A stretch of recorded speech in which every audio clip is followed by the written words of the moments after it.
Hi, Well, Robert. welcome to this week's exciting edition of Cambridge Inside Out. I'm Robert Yes, Winters. I'm Judy Nathans. And let's see, I'm sweating here. This is I see. You know what? You don't have air conditioning. What can I I say? don't have air conditioning. And the thing is that if I don't close the windows around here, at least somewhat close the windows, you hear all the Noisy. trucks coming by here. Don't you So have a fan? Don't you actually, have a come to think fan? of it, I have a window wide open. So if you do hear some loud trucks, No, you've got your don't be earphones alarmed. on. It's only coming through your. Okay, all right, that's cool. That's cool. What about a fan? You don't have a fan like that? It's my students would complain when I have a fan running because they would hear the sort of humming sound, whatever. Oh So I'm my sort of God. You are acclimated to not so using a old fan. school, really. It's true. It's definitely All true. right. If you start getting really red, I'm going to call That's right. time. Call 911. There we Oh, I'm go. not going to do Yeah. that. All right. All right. So anyway, so today's August 4th, Unbelievable. 2020, I know. and we Who are would have thought? somehow Yeah. managing to get through. Yeah, I think we Yeah. all sort of went underground into quarantine. For some of us, it began approximately April 1st, maybe a Well, little March earlier than that. 16th is when everything kind of officially closed. And then when they said no March Madness, I knew it was bad. I Yeah, knew it was really. bad. Really, But at least I can watch some baseball games now, at least for the I time know. being. Well, We'll what do you see. think of that, though, that experience? It's a little nonsensical to see Yeah. cardboard fans, but Yeah. I'm kind of perfectly happy with mythology right now Yeah. because And you hear, and they pipe in the crowd. yeah, As I think I told you, maybe I didn't send that email. When you listen to it on the radio, it's almost like it's not no difference because they still have a little bit of a crowd, but it's like yeah, you're listening to it on the radio. You don't see it. So yeah. you hear it. To me, it's sort of part of summer, and Yeah. a summer without any baseball at all is still sort Yeah. of not the greatest. So You watching basketball? not yet. I mean, I'll probably pick up some games Caught a little on bit of that. the But I'm Celtics. more of a baseball person, quite honestly. I Yeah. always have Yeah. been. So that's Yeah. just the way it is. Okay. So one of the things that I think maybe we should emphasize, and maybe we should continue to emphasize in Yes. future dates, is something. I mean, I've actually spoken to people from the Cambridge Election Commission, Oh, right. and just in case anybody has any doubts, the Mm-hmm. thing is, so the state legislature made it so that people can now do vote by mail. Yep. Yeah, There's I there bail you mine go. like that. Yeah. Okay. Right. So there's absentee ballot. There's different kind of categories, but for most of us, the vote by mail option just means you mail in the card, you'll get a ballot back. You can either mail it back or the city will set up I think the state even Drop provided for boxes. a drop Yep. box at the local election commission. There Okay. may be others, but it's not been approved yet. So, but the thing is the message I think that needs to go out far and wide and Mm-hmm. clear is that the election commission, the election staff really do want people to vote by mail. Yeah. Just in terms of the safety of poll workers Right. and just general efficiency of this, they've Right. had to move 14 polling Right. locations. I know. I listened to most of that yesterday. There was a special meeting on that. Yeah. And So I didn't, can I ask you something about that? Because I sure. looked at, because my new voting location is the LBJ Apartments, which is, but that's not included. They're still going to vote there because it's not on the list. So It's I not a don't, long-term care facility. It's elderly housing. oh, So the it's thing, elderly, and maybe because of how it's spaced out, it's in the common room right, and it's a exactly. So separate entrance. Yeah. Okay. yeah, but All there were right. places like Cadbury Common where there were Oh, I actually know that's numerous closed. Yeah. COVID-19 deaths. Well, yeah, but And Mount Auburn also is just a senior living. It's not a nursing home, but that's right, closed. exactly. All So right. I So don't know why that one was closed. the thing, some of the times it's because of there's just not adequate space in some Space. polling Yeah. locations for Okay. That's social probably distancing for the okay. staff and the voters, et cetera, Right. Right. and Okay. even to be able to process a line of voters. But the Right. message really needs to be clear because there are people Yes. like me who are habitual voters. By the way, Right. we are now down to 106 people who Wow. haven't missed a single Cambridge election since That's 1997. including I'm one of the local, primary, whatever. Yeah, I know I've missed a exactly. So couple I'm primary. one of Yeah. the hallowed Yes. 106 here, Yes. right? So, Yeah. but the thing is, so I was a person who normally I instinct say go vote, go to the polls, go to the, Sure. you're driven to want to Yeah. do that. It didn't take much from two election commissioners to convince me that it's in everybody's best interest to Yes. go by the vote by mail procedure if at all possible. And if Yeah. something goes wrong, well, okay, you can still vote on election day, right? But it's really, I think it's so strongly recommended You know now. what I just saw on, I think, the Porter Square listserv, that you can track your ballot on the Secretary of State's websites. In other words, track where you're in the process. Right. So just to be, if you need the reassurance, and I think many of us would like that reassurance actually to know. My only concern is that we're doing it all right here in this state, and it almost, we're probably all going to, but it's other states that I worry about. Really worry about. There's going to be improprieties, I think, in some of the states, and I'm not speaking as sort of a never Trump paranoia just point. I just think it's new for a lot of people. The state of Oregon has been doing this for years. They have it down to a and Washington too, machine. Right? Yeah. So the thing is, some places this is nothing to them, but the thing is, for a lot of jurisdictions, it's something pretty new. And another thing too, people need to understand is that because of that, the likelihood that all the states will have election results on election night all clear is that is improbable, in my view, unless they just become magicians between now and November. Right. Well, unless it's so obvious. But still, I think they'll be very careful not to do that because. But so that's something that I just think everybody needs to. So anybody who's watching this, just definitely talk it up, convince your neighbors that this is really what the elections officials really would prefer. So I think it's easier for people, but it's also easier on the poll workers. I think they will have enough poll workers, so we're here, but still. At those locations, right. Well, all right, this is a question I have. Maybe, I don't know if you can answer it. Say you requested a mail-in ballot, okay? But then you decide, well, I'm not going to mail it in. I'm going to go to the polls. There's a lag time. Say you mailed it in and then you go to the polls. I mean, these are, what happens then? Are they going to know if you voted twice? Or they should. I think part of the reason why they wanted these so-called poll pads is that once your ballot, how they do the check-in, check-out at the polling locations. So now there'll be, I believe, now I'm not speaking definitively here, but I believe they have the way of basically the sort of, once you're checked off on that, you'll sort of go right into the system, so that if an absentee ballot were to come, they say, sorry, you've already voted. Or if ballot shows up later, or if they've already checked. More likely it would show up later rather than or if it showed up before and got counted, then it'll know, oh wait, you voted already. It should work that way. Now, then is everything going to run?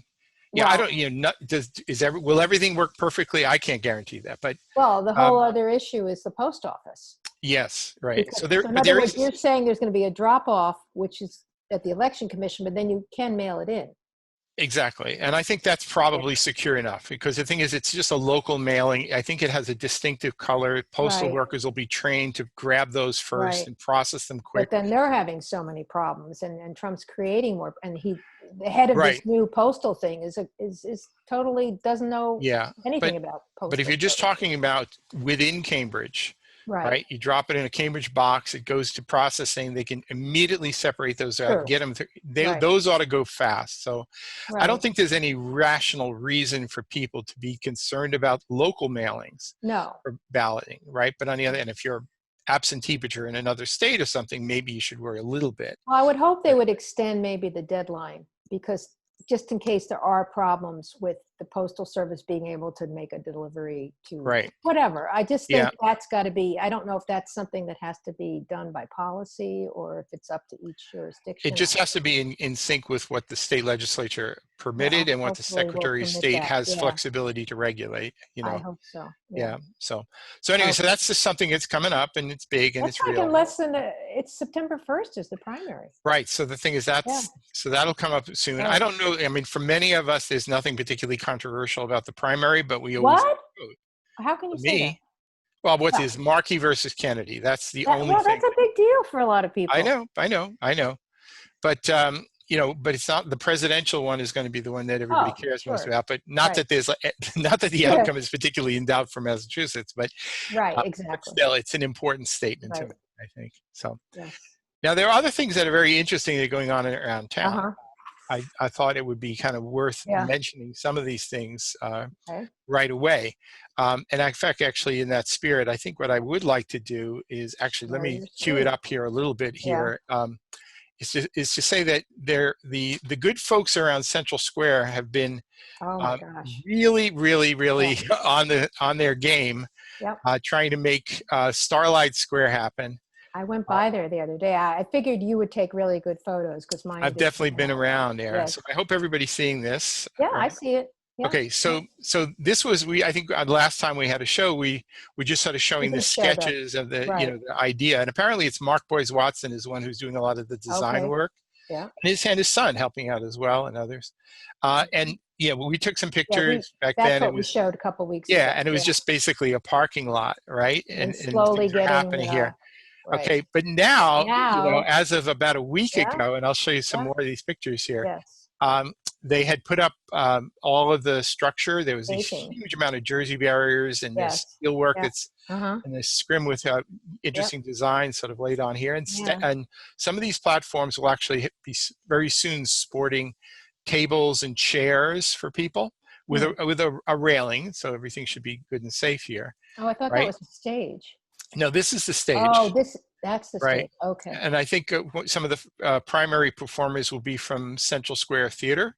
But also people from the dance complex. But my understanding, improv Boston. Boston is going to be there too. Yeah. And there have been a lot of requests coming in, people wanting to actually use the space and do some performances. Now, I think aren't they going to try to have an admission price on this stuff? I think for some of the performances, this will be actually a revenue generator. So they can control the entrances and exits. That's right. In fact, So this is entirely enclosed.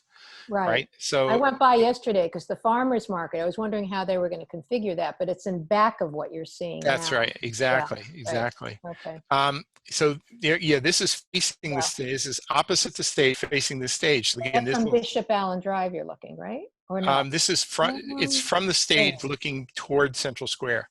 So what you're seeing that's what I'm saying. So it's right. So this will actually have, this will be for spectators and whatever looking toward the stage, right? Again, this is on the other side, so basically you're seeing four sides here now. Okay. And actually a lot has happened actually since I took these photos last week. Yeah, I was there yesterday. It was all closed. But this is sort of looking from one of the platforms toward the stage. So you can see it's fully enclosed. So are they going to have more than one performance going on? Not within this. I believe it'll be a single performance within this arena, as it were. And then, in addition, there will be some other things. It'll be like restaurant space and stuff on the outside. Restaurant space. Yeah, and then various other kind of events and functions will be able to happen outside of this. Will there be a tented area so you can do it whether the weather is? I think there might be, but I don't know for sure. Right. Okay. Again, everything's meeting the handicap accessibilities, meeting all the necessary fire codes. Right. And I've talked to some of the people who are actually in charge of putting this together. Yeah. And and they're one of the thoughts that we talked about was that if this is successful, and by successful I don't mean makes a lot of money. I just means it actually they were able to pull it off. And people want to go. Right. And people want to go, and it met the need. Then there'll be people around the city will say, well, can we do something else, in Harvard Square? Can we do something up at Danahy Park, and do something like this to create kind of a venue? So they're basically going to know how to break this down, reassemble things like that. Right. They're try and be able to. Yeah, but the weather, if everything cooperative, that's. Right. But they do want to know how to sort of do this more than once if necessary. Yeah. Yeah. But again, just a few more shots from the stage looking out there. So it's a pretty decent space for an arena. So I'm just trying to figure out if that's the stage in the back and the part here is for people?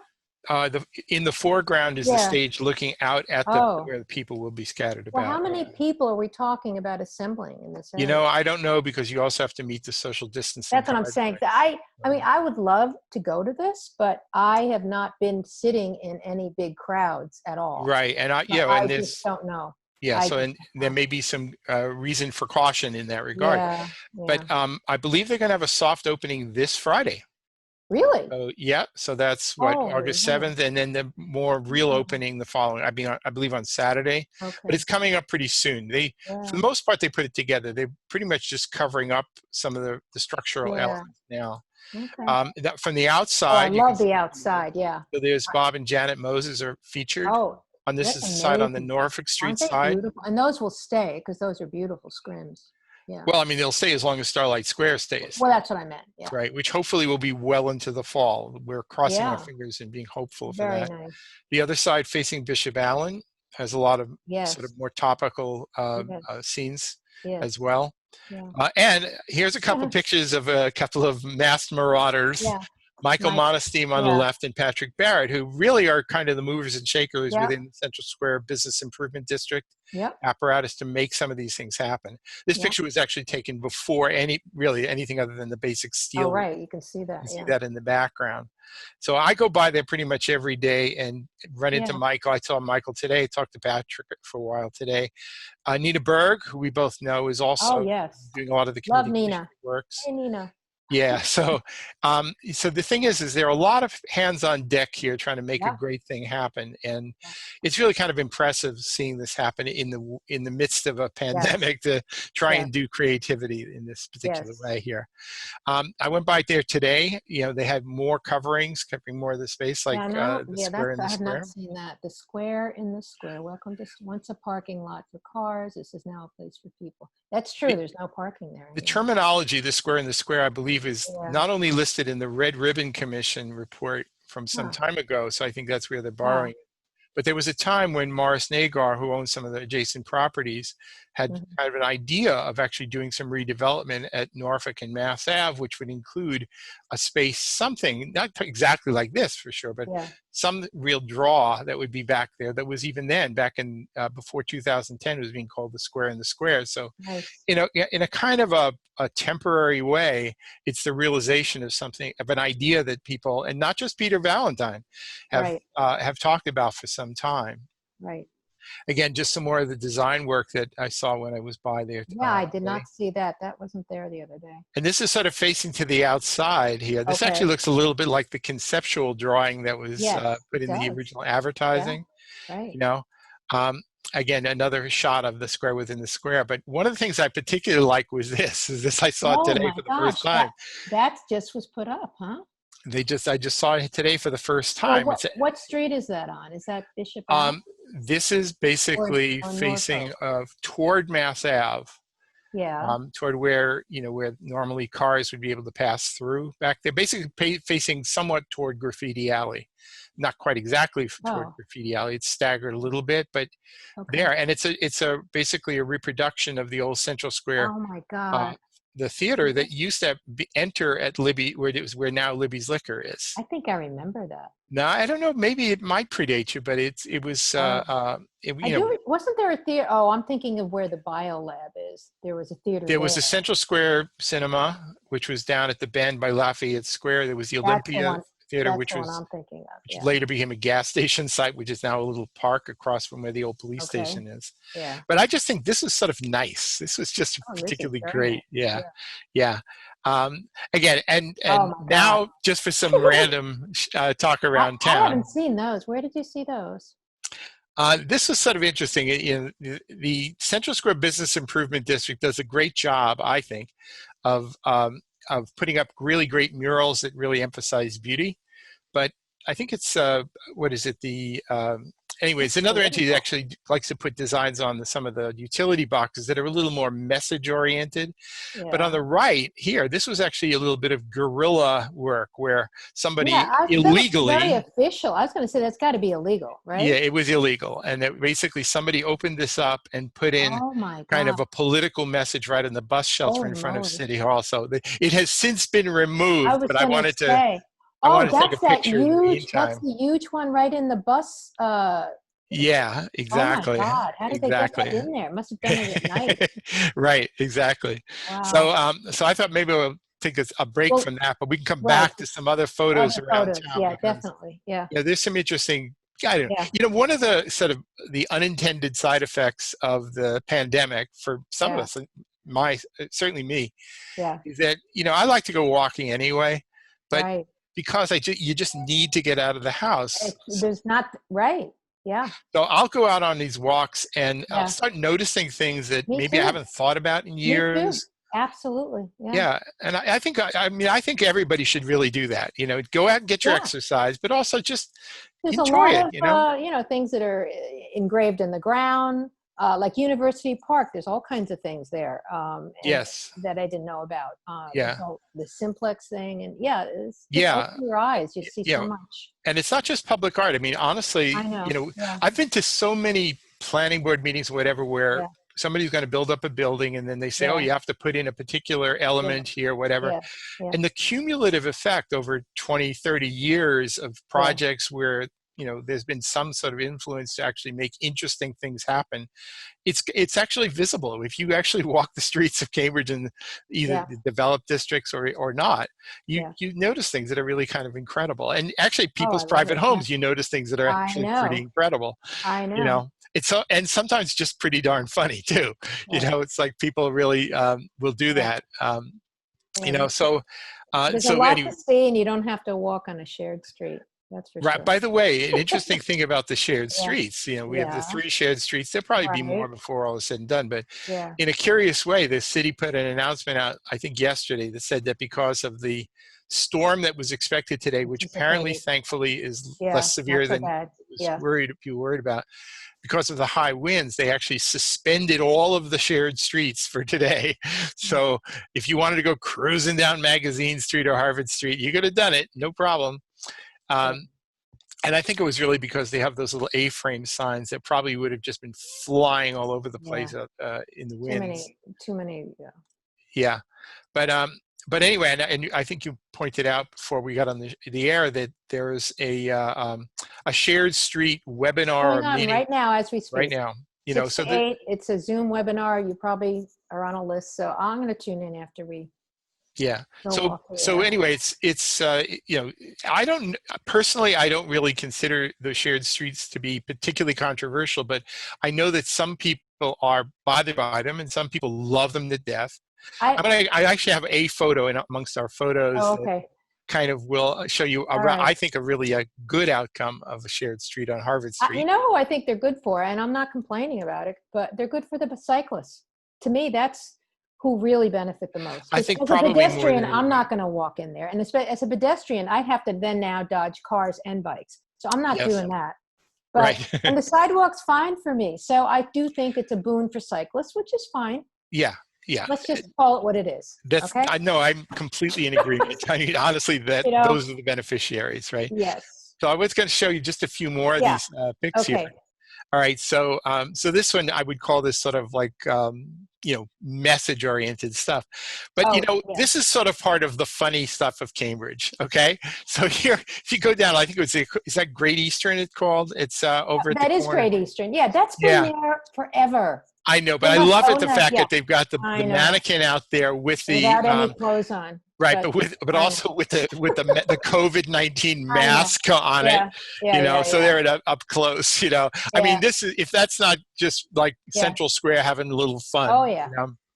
But meanwhile, if you wander down by Magazine Beach, which, you know, there some of the spaces have been sort of fenced off while they were getting grass were growing and plantings were going in place, and some of it is still closed off. But you know, it's interesting when you walk down there, some parts of Cambridge where you might actually not appreciate the fact that you're in the city. You know, the way the trees beautiful are grown down up. I love what's happened down there. Charles River is like 12 feet away at this time here, but it really feels very much like it's really nice. You walk. You know, it's really done really nice. Yeah, no, I think it's really shaping up magnificently. And there are little elements that were put in, you know, I guess in conjunction with the DCR and the Friends of Magazine Beach, these benches that Magazine Beach Partners, it's called. Yeah. So but they had to certainly take some of the shrubbery out there so you could actually get river views. You know, it's sort of like select windows on the river. And I'm looking at it when I was walking through there saying, like, you know, this is just great. I mean, this is just great. And there's actually a couple of these ones around in there. Is that wood? I believe so. Yeah. You know, last year they tried those Adirondack chairs, and were taken. Just walk away. Yeah. Yeah. So now, I think it's if you're going to be wandering around Magazine Beach area, there are some other things that are a little fun to see. Now, this next picture here.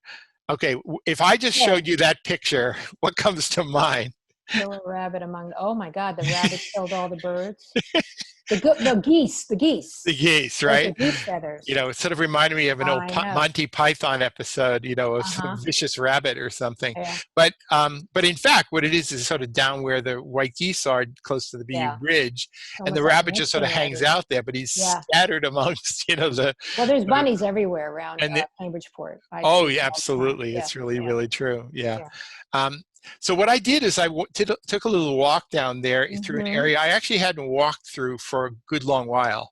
But because I believe they're having meetings of the Grand Junction Thursday at 6 o'clock. Right, Grand Junction Railroad Working Group that invited so to 5:30. Yeah, so there's some places where there's some non-functioning railroad tracks, but this is also an active Grand Junction. By the Ford building down there? Is that where this pretty close? Yeah, this is actually walking down toward the BU Bridge along the railroad tracks. You were on the tracks. Wow. Yeah. Now, and a train came through shortly afterwards, I might add. But look, you know, you're aware of them. But right here is this is where Memorial Drive actually comes through there.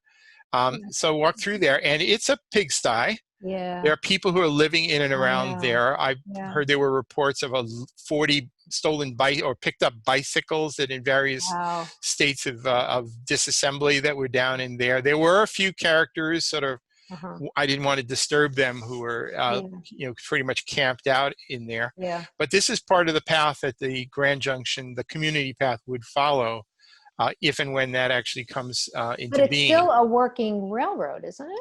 It very much is. And in fact, so if what you're would actually, happen then?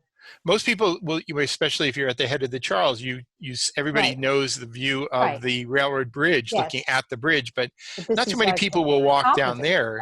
And this is actually looking across here. But what would happen, Robert, if the plan went through? What happens to the trains that use that? It'd be next to it? To the best of my knowledge, what's happening here is on the left, you see here the active rail line, and then there's one piece which, to my knowledge, has never actually sported a rail. It's basically, it was a double bridge for double track, but I don't know that it ever had the other track on this other side. But the Grand Junction, the pedestrian path and the community path would actually, I believe, use the other side. Yes. Really, right next to a railroad? Ooh. Well, there's rail on one side and there are people on the other side. Okay. Now there is another alternative that people have discussed, which would actually have this be double track rail.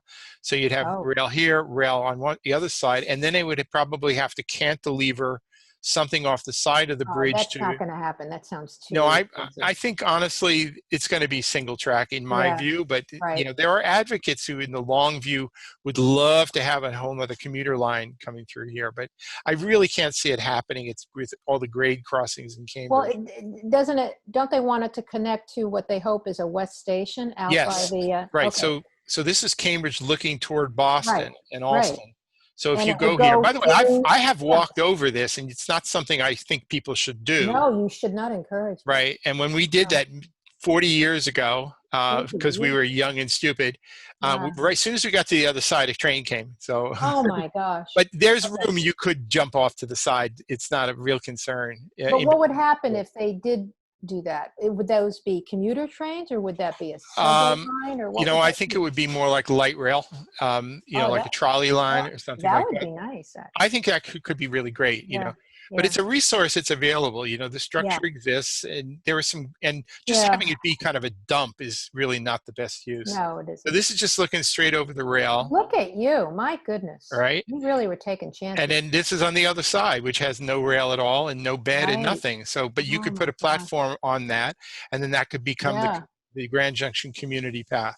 That would be a community path. I mean, I haven't really seen anybody take pictures down here in a long time, so I kind of thought it would be. You're probably the first. You're an original. Well, I'm sure some have, but I just thought it would be kind of worth doing. Thank you. Yeah. And then I would not want to venture there. Yeah. And then this is sort of looking from below up in and around there. Yeah. But again, in the spirit of sort of walking around town, I have to say, I've encountered a mama turkey with where was this? 6 little pulse. This was right on Green Street. Holy moly. Close to, it's actually Green and Putnam Ave. This is right on Putnam Ave. Yeah. You know, very well-behaved birds. It was kind of cool. And since I was mentioning earlier about the shared streets, this here is at the corner of Bigelow and Harvard Street, where on one, I guess, Saturday or Sunday, a musician simply set up right here at the corner. Yeah. And then there was a crowd of people just using the shared street as a musical venue. I see there's some chairs there over in that section there. Yeah. So people were using the street. Okay. Yeah. So if things like that can happen in some of these shared streets, I think that's a great outcome. Yeah. You know, so it doesn't just have to be a thoroughfare for the people on the bikes, you know. Right. I thought this was kind of a nice thing to see, you know. So meanwhile, again, just taking a few pictures. Yeah. Back on Mass Ave, they're actually buttoning up some of the project around the old Mass and Main building, including, this is actually going to be a cycle track, a separated bicycle facility on the curb. Wow. Which is really ultimately what the city would prefer, rather than these things with the plastic posts and whatever. And as part of the understanding for building the Mass and Main project, which is now called Market Central, I might add, this is one of the amenities that was going to be built in, and it's happening now. So, so it's starting to take shape, and things. Hopefully, the whole width of Mass Ave will be restored to active use pretty soon. But how long will the actual cycle path be? That's permanent. That'll be permanent. Right, but from where to where? It's already paved now, by the way. It'll go up to about Douglas Street. Douglas Street. Yeah. So and I think as other major projects happen over time, I believe the expectation is that there may be some continuation of that. I mean, there's some places where you can't do it. Some places you can. They've already taken away parking spaces, I assume. Actually, by doing the cycle track here, you could actually have parking all along here outside the curb. So I don't know what their intention is, but that's sort of happening. And this is one of your photos, Judy. Yeah, I think I was out that Friday night. That was their first, it was a couple weeks ago, right? Yeah, opening night at Fenway, so you can actually look and see the lights of Fenway in the distance. And to me, it was something kind of nostalgic and hopeful about seeing that. It was, yeah.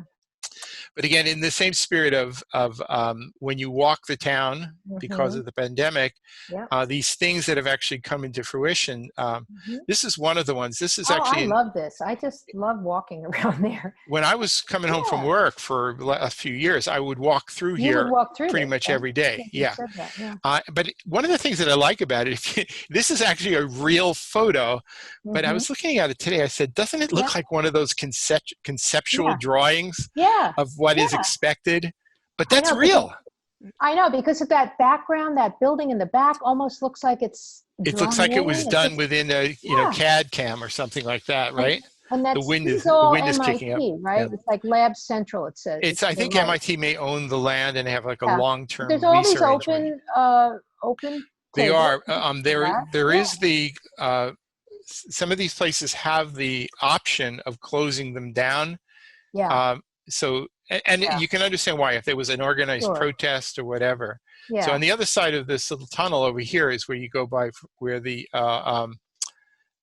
next facility, just call it the next facility, is. Right. It's Novartis, but that's actually, they have a gate that can open and close for that one. It's a beautiful area, actually. But you still can. Most of them have been open, I've noticed. Most of the time it's open, yeah.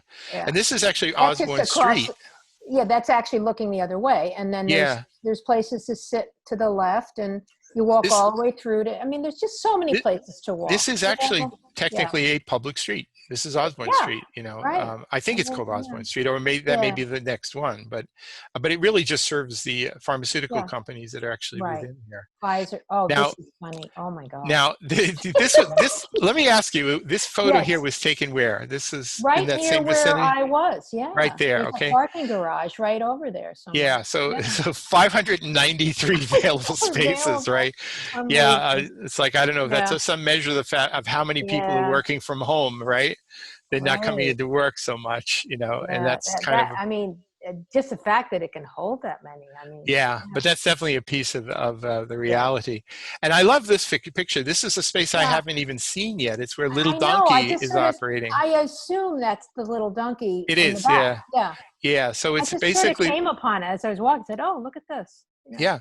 So it's in this little Yeah. parking area that's sort of tucked behind, like Between approximately where the Norfolk Santander and, Bank is. and the other, right. Yeah. Yeah. You know, it's interesting. By the way, there was once a very, very great, before my time, by the way, but it was a blues club. It was located here. I don't know whether it disappeared by fire or other reason, but it became a parking lot. So in a kind of an interesting way, it's a revival of the spaces there was a and building active on use. this lot. There wasn't a building back here. Yeah, absolutely. And actually, it's one of those ones I want to find out a little bit more about, because there was some really interesting performers who came through here. It was apparently a particularly great Cambridge space. Historical Commission, right? Yeah, no, and it's actually, they actually have a website for it. I just at the top of my head, I'm not remembering the name of the club, but it was kind of an amazing place. Okay.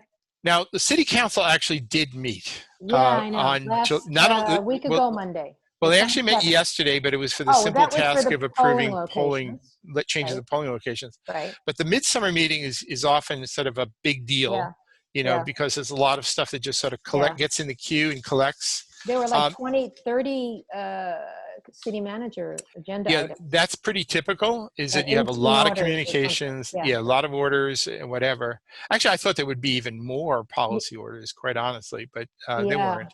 But they seem to be focusing more on the, you know, there's a lot of kind of potentially controversial ones. Police stuff, right? Police-related ones, to be sure. So some of them in particular that I don't know whether we'd call them controversial, but interesting, curious, maybe ridiculous too. It was one, I think it was order number 14, was the one where I think it was from Zondervan and Sabrina Wheeler, was actually suggesting that traffic stops, you know, just, you know, if somebody runs a red light or whatever. Done by civilians. By other city personnel with either like healthcare workers or something. Either public works, human services, or traffic department. No thanks. Now, I think one of the councilors, I forget whom, pointed out that actually under state law that can't happen. It has to be uniformed police officers. I didn't know that. But other people pointed out, they pointed immediately to some relatively routine traffic stops where there's somebody had a gun. There was something pretty serious happening, and it, you know, I think if they would actually ask the other city workers, would you like to be doing traffic stops here? They would all pretty uniformly say, don't you dare make us do that, right? But you know, city councilors sometimes get these bright ideas. I mean, there is whatever. Okay. I think this one was made subject to the charter right, because I think there was no way to really move on that. And I think maybe a little more sense will prevail by the time things get fully processed. Another police-related one, which was actually a communication from the city manager, really it was from the police department. Remember, there had been this request for this whole inventory of military grade. Well, actually, it was supposed to be everything, right? Yeah, I mean, I did notice they didn't include stationery supplies or toilet paper or anything like that, but they did have weapons. Yes. And there were some reports. I'd like to know how many weapons there are. You know, I have a general curiosity about, you know, how they do their business, but the mere fact that they had, you know, there's this vehicle, they call it the Bearcat, that's armored. You know, somebody saying it's military, and they say it's not military, it's armored, but it's not military. And I'm kind of in agreement with that. But they do have things like assault rifles. But, you know, I've talked to some of the police officers. I talked to one of them today, and they said, like, do people actually think we carry those things around and we're actually, you know, we're like, you know, jostling somebody in Central Square going, hey, buddy, you know, and you give them a little poke with your machine gun. They exist pretty much on reserve just in case there's some hellacious event that, you know, and, you know, but dispense with them, get rid of them. A minute there. Okay. So anyway, so that was something of some consequence. I think there was a late communication from the police commissioner giving a little clarification about when he said we don't get military equipment, which is true, but they do get equipment that a military person could use, as well as a police department could use, as well as all those civilians that kill Americans with them. Exactly. I mean, we have to ban assault weapons, you know, to the people it's crazy. I mean, we're perfectly happy banning nuclear weapons, so why not other things that can do mass killings? I mean, that's kind of how I feel about it. But I'm personally, I'm perfectly comfortable having the police department have them just in case. But but then nobody's using these things in any routine No, way. So I don't really understand the but the controversy. bottom line for some people is that police do carry guns when they're on the street. Yeah, And you right. see that. You can't Yeah, help but not see that right, on the person. And right. that is just an issue, I think. I think it's an issue, but the thing is, there are certain types of events where you could have not Well, that I'd like to see that. without You're weapons. right. I think there's a little room for some discussion there. Yeah, good. But but this also sort of, it's like movement politics now, where it's like the notion defunding and abolishing police is sort of sweeping the nation. I know. Even if it's a little on the silly side. Well, right? I wouldn't use the word silly. You're going to get some feedback. Well, I mean, sometimes I think it is, but I just think any extreme can be, but it defines what needs to get done, I think, in some ways. I think that re-envisioning what either police authority or how any city does its business, let alone their police department. And they shouldn't be doing a lot of things that they're tasked to do. And actually some of the most reasonable things that have been suggested are now being implemented. Even the Congress is passing some provisions to do that. And so I think that's a good thing. But can I just say something? Go right ahead. All right. Well, I don't know if I brought this up before. Back in the late 80s, I worked, there was a lot of funding for mental health. So I worked at a crisis center in Concord, and I carried a beeper every other weekend. And we went out to police stations to interview people. We went out to houses. And I remember going to a house with a coworker. We went together, and this guy had guns in his closet. Now, I don't remember. I mean, maybe we eventually called the police, but we were dealing with that. So, but it really was effective because the police used us to go out and evaluate situations. These are psychiatric emergencies. And all that money dried up. This was in the early mid 80s. So I don't know.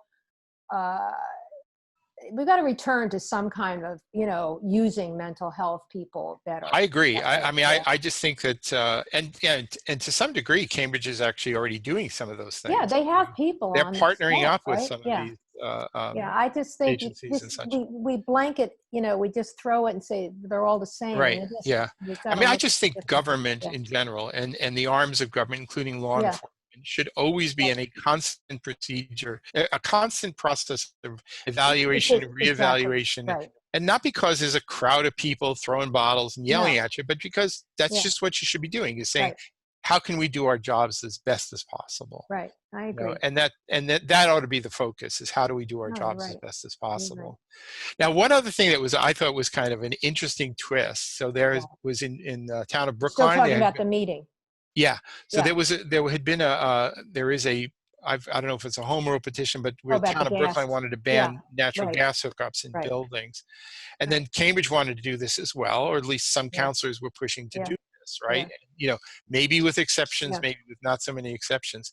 But then, for me at least, it was right out of nowhere. There was an opinion from the state attorney general, Maura Healey's office, that pretty much said, you can't do it. You can't do it without changing the state law and the state constitution. That there's actually, it would be a violation of both state law and the Commonwealth's constitution. So, but even Brookline allowed for homeowners to have gas ovens. Well, I think Brookline was being pretty good about trying to have a lot of. So where does that leave Cambridge?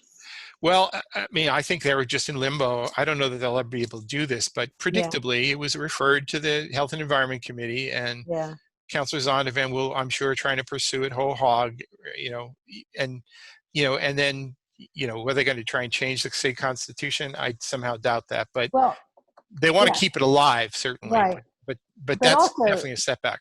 Speaking of home rule petitions, the real estate transfer tax, from what I followed on the state level, they did not pass that. And well, the thing is, so this Boston. is a call. Boston submitted it. Right. So there's a call for a home rule petition. There have been others who want to have real estate transfer tax. But they didn't act on it, right?